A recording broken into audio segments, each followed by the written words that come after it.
It's been an amazing week for Nvidia. We can see the stock is up over 17% in the past 5 days. And I want to say this is why it's important to understand what you own, because just 5 days ago, the overall thesis and the overall sentiment for Nvidia was completely bearish. It was game over for the AI space. There were so many bearish topics coming out for Nvidia, and unfortunately, there might have been some hands that got shaken out and sold at $100. But we can see, as long as you understand Nvidia, and pretty much if you watched my videos here, you understand that the bullish trend for this company is still very much intact. So let's take a closer look at some recent updates impacting Nvidia, from AI servers, from the Blackwell, from TSMC, and the list goes on and on. So let's get started. I want to thank the Motley Fool for sponsoring this video, and check out fool.com/Jose for the 10 best stocks to buy now. With that link, you get a promotional offer for their subscription service. Now, let's continue with today's episode. All right, so the first thing I want to take a closer look at is some reports with Foxconn. So for those that are not familiar with Foxconn, Foxconn is a huge AI server manufacturer, one of the leaders in this space, and they just reported earnings on August 14th. So this Taiwanese tech giant Foxconn addressed the progress of the highly anticipated launch of Nvidia's next generation AI server, the GB200. And Foxconn confirmed that development of server cabinets is on schedule, and the company will be among the first suppliers to deliver, with shipments expected to begin in the fourth quarter. So this is kind of allegating some of the things that, hey, look, there is really no Blackwell delay, and we're seeing one of the big AI servers saying that things are still intact. While there might be no delay, we have heard, right, one of the things that we have discussed in the channels, the delay is not a complete delay. It's more a delay in some of the capacity, where some of the capacity ramp is going to be a little bit slower than expected. And if that is true, it's not necessarily a bearish case, because we do know that the demand for the H100 and the H200 is still very, very high. So here we can just see that Foxconn is saying that there's no delay in forms of development, but they really don't showcase much in forms of the capacity and if the supply for the GB200 is as anticipated earlier this year. Overall, Foxconn does mention that AI servers is expected to continue to grow at massive levels, and they maintain that the forecast that AI servers will contribute to 40% of total server revenue this year. So overall, bullish for the company Nvidia and bullish for the AI market. Now, we did hear reports earlier from another article that Bloomberg has reported that Foxconn will be responsible for shipping a small volume of Blackwell AI servers, notably the GB200.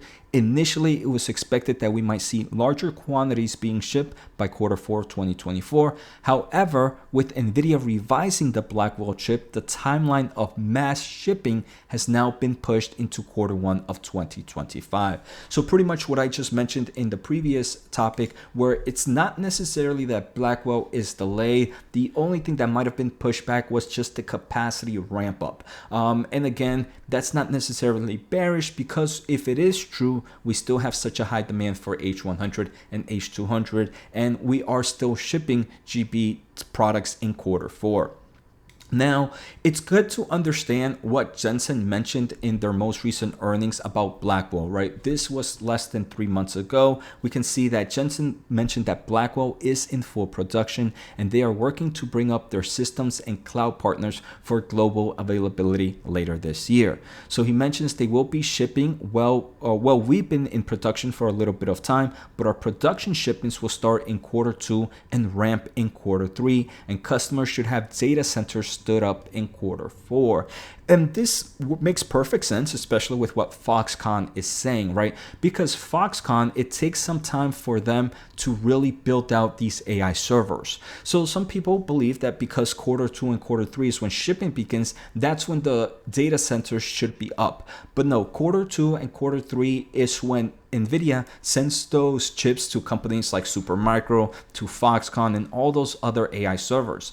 Then when Foxconn and all these other data center AI server companies companies get them, it takes some time for them to test out, to build, and to kind of certify the AI servers. It's here we can see it might take maybe a quarter, and then they send out those complete servers to data centers where they should be stood up in Q4. So pretty much what Foxconn mentioned, right? They should be shipping out their AI servers by Q4 of this year. So it seems like we're kind of in line with what Nvidia mentioned in forms of shipments.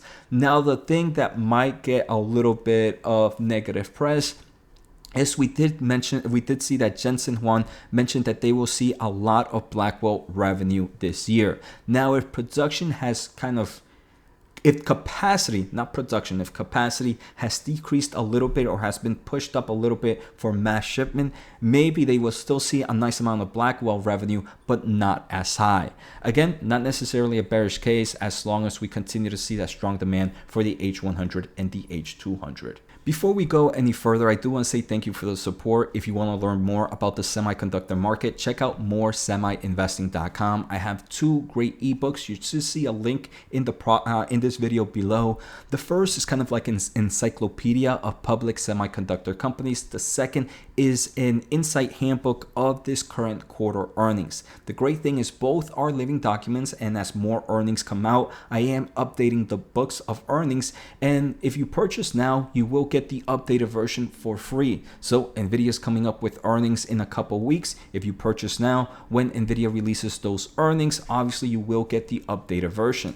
The great thing is right now this book was expected to only cover about 30 semiconductor companies.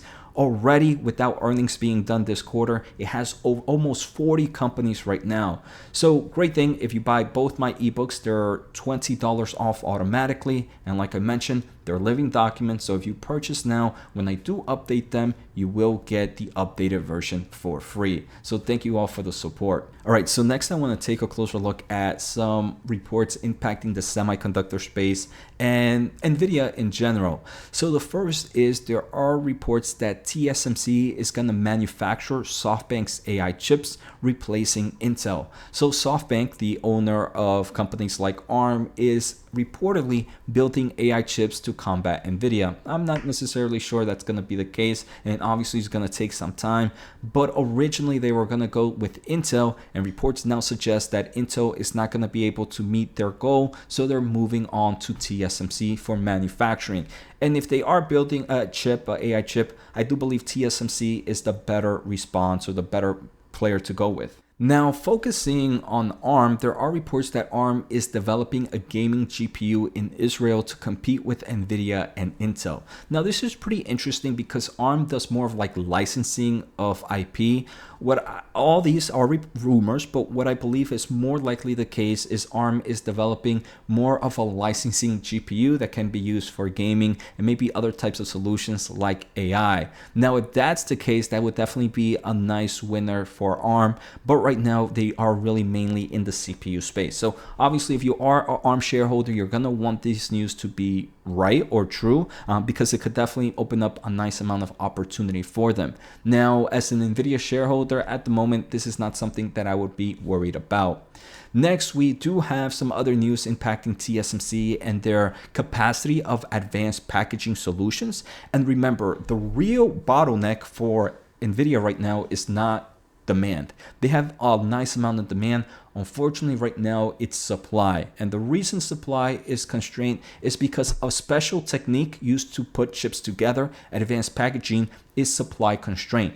TSMC is trying its hardest to build up that capacity. We can see they acquired a new plant in southern Taiwan to expand that solutions. We also see that TSMC got approval to proceed with building a new CoWoS facility, which is that advanced packaging, after an archaeological discovery. So in one of the plants that they were building up, they found some fossils, I believe, or some tomb.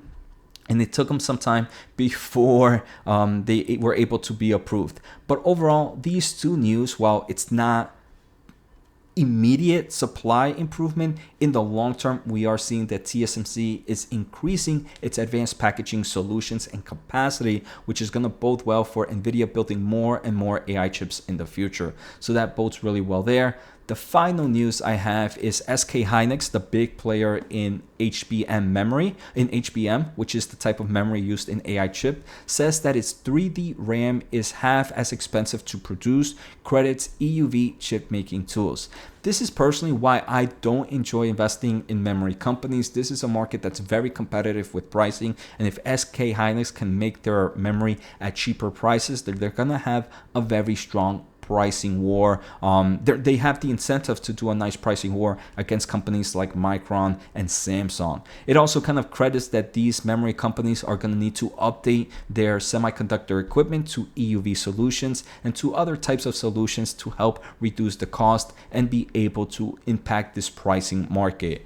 So SK Hynix obviously bullish for companies like Nvidia, because in theory, if there's a pricing war in the memory market, it means Nvidia will be able to buy memory at cheaper prices. Not that necessarily bullish for memory companies, as there's a potential for pricing war, for market share loss if they do go in this pricing war in the future.